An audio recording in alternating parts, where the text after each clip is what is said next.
The Bible Study Podcast, episode 672. Today, the Bible Study Podcast continues the study of the book of Genesis with chapter 27.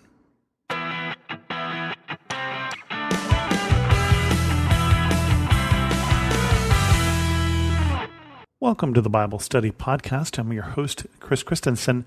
We continue on with the story of Jacob and Esau.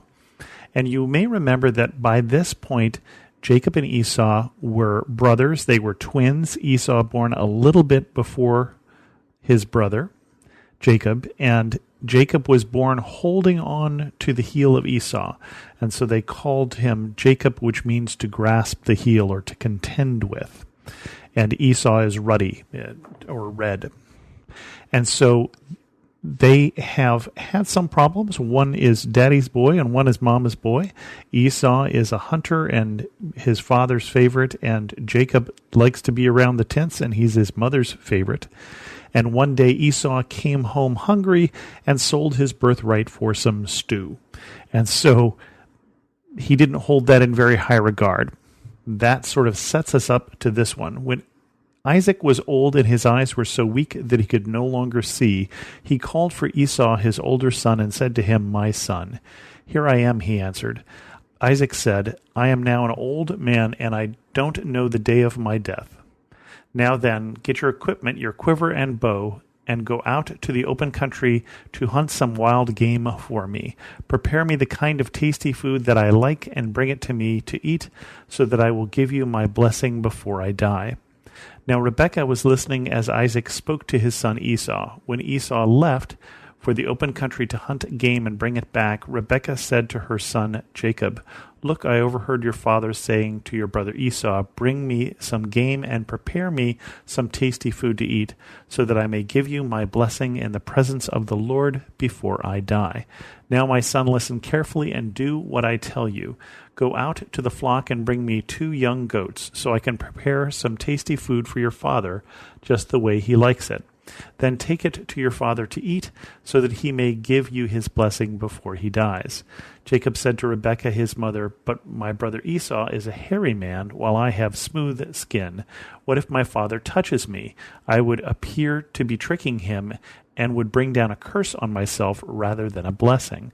His mother said to him, "My son, let the curse fall on me. Just do what I say. Go and get them for me." So he went and got them and brought them to his mother, and she prepared some tasty food just the way his father liked it. Then Rebekah took the best clothes of Esau, her older son, which she had in the house, and put them on her younger son Jacob. She also covered his hands and the smooth part of his neck with goat skins. Then she handed to her son Jacob the tasty food and the bread she had made. He went to his father and said, "My father." "Yes, my son," he answered. "Who is it?" Jacob said to his father, "I am Esau, your firstborn. I have done as you told me. Please sit up and eat some of my game, so that you may give me your blessing." Isaac said to his son, "How did you find it so quickly, my son?" "The Lord your God gave me success," he replied. Then Isaac said to Jacob, "Come near so I can touch you, my son, to know whether you really are my son Esau or not." Jacob went close to his father Isaac, who touched him and said, "The voice is the voice of Jacob, but the hands are the hands of Esau." He did not recognize him, for his hands were hairy like those of his brother Esau. So he proceeded to bless him. "Are you really my son Esau?" he asked. "I am," he replied. Then he said, "My son, bring me some of your game to eat, so that I may give you my blessing." Jacob brought it to him, and he ate, and he brought some wine, and he drank. Then his father Isaac said to him, "Come here, my son, and kiss me." So he went to him and kissed him. When Isaac caught the smell of his clothes, he blessed him and said, "Ah, the smell of my son is like the smell of a field that the Lord has blessed. May God give you heaven's dew and earth's richness, an abundance of grain and new wine. May nations serve you and peoples bow down to you. Be Lord over your brothers, and may the sons of your mother bow down to you. May those who curse you be cursed, and those who bless you be blessed." After Isaac finished blessing him, and Jacob had scarcely left his father's presence, his brother Esau came in from hunting. He too prepared some tasty food and brought it to his father. Then he said to him, "My father, please sit up and eat some of my game, so that you may give me your blessing." His father asked him, "Who are you?" "I am your son," he answered, "your firstborn, Esau." Isaac trembled violently and said, "Who was it then that hunted game and brought it to me? I ate it just before you came in, and I blessed him, and indeed he will be blessed." When Esau heard his father's words, he burst out with a loud and bitter cry and said to his father, "Bless me too, my father." But he said, "Your brother came deceitfully and took your blessing." Esau said, "Isn't he rightly named Jacob? This is the second time he has taken advantage of me. He took my birthright, and now he's taken my blessing." Then he asked, "Haven't you reserved any blessing for me?" Isaac answered Esau, "I have made him lord over you, and have made all his relatives his servants, and I have sustained him with grain and new wine. So what can I possibly do for you, my son?" Esau said to his father, "Do you have only one blessing, my father? Bless me too, my father." Then Esau wept aloud. His father Isaac answered him, "Your dwelling will be away from the earth's richness, away from the dew of heaven above. You will live by the sword, and you will serve your brother, but when you grow restless, you will throw his yoke from off your neck." Esau held a grudge against Jacob because of the blessing his father had given him. He said to himself, "The days of mourning for my father are near, then I will kill my brother Jacob." When Rebekah was told what her older son Esau had said, she sent for her younger son Jacob and said to him, "Your brother Esau is planning to avenge himself by killing you. Now then, my son, do what I say. Flee at once to my brother Laban in Haran. Stay with him for a while until your brother's fury subsides. When your brother is no longer angry with you and forgets what you did to him, I'll send word for you to come back from there. Why should I lose you both in one day?" Then Rebekah said to Isaac, "I am disgusted with living because of these Hittite women. If Jacob takes a wife from among the women of this land, from Hittite women like these, my life will not be worth living."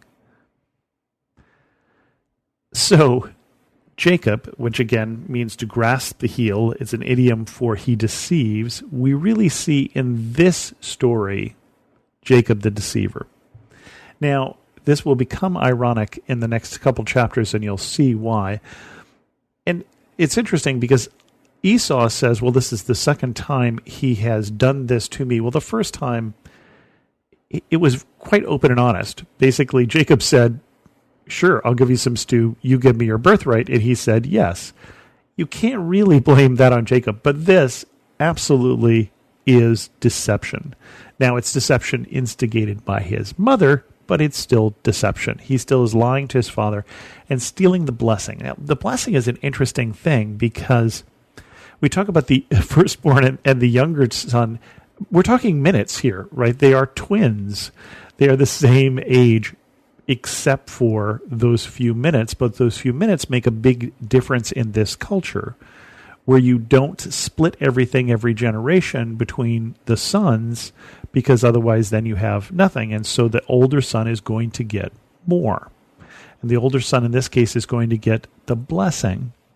And just the older son, right? There's not the same kind of blessing for the younger son. And so, Esau's question seems very reasonable. Don't you have more than one blessing? I'm thinking, as I pray for my children, I pray for both of my children, and one is older, but I don't pray for that one to be blessed over the other one, or, plan on splitting when I die, that the older one gets everything and the younger one gets little. That's just not the way we do things now, but that is what's going on here at this time. And so this blessing is very important. These words aren't just words. They're more important than just the same. We use the same thing, blessing, for like to say a blessing in a meal and things like that, and we lose the fact that these words are important. That Isaac has a connection to God, and he is calling on God to do something that God will do. And it's interesting, even as Jacob is pretending to be his brother, when he talks about God, he says, "Your God." He doesn't say our God. He doesn't say my God. He says your God. this is still the God of Abraham and Isaac that we're talking about in this particular chapter. For another chapter, we'll see that change. But for now, it is Isaac that has a relationship with God. Isaac, who has had God speak to him at least on one occasion, has heard the voice of God speaking through an angel at least on another occasion when he was strapped to an altar. And I do want to underline that his words are important because I think words are more important sometimes than we act like they are. They can do more damage than we act like they can. It is important that we put value in the words we say. And it's interesting to say that in the context of this story where the deceiver is the one who wins. Now, the deceiver will get his comeuppance in a little bit, but it is still important for the people of God to value truth. There are many different places in the Bible that talk about, the value of truth and the fruit that comes out of our mouth. But it's an odd place to bring it up at this point because we're going to be talking about the God of Abraham, Isaac, and Jacob. So this Jacob is going to be very important. And the one thing that we can say in his favor is that with the birthright, for instance, that he put more value on it. In this case, I don't know if there's anything we can say in his favor, but for some reason, God is choosing to work with this guy. And the only thing I think that is encouraging is that even when we look at the people in the Bible and we see their flaws, we know that God can work in and through people who are people like you and me, who have good days, who have bad days, who have good character, who have bad character, who are honest, and sometimes, yes, who are deceivers.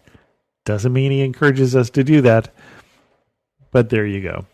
With that, we're going to end this episode of the Bible Study Podcast. If you have any questions, send an email to host@thebiblestudypodcast.com, or better yet, leave a comment on this episode at thebiblestudypodcast.com. And thanks so much for listening.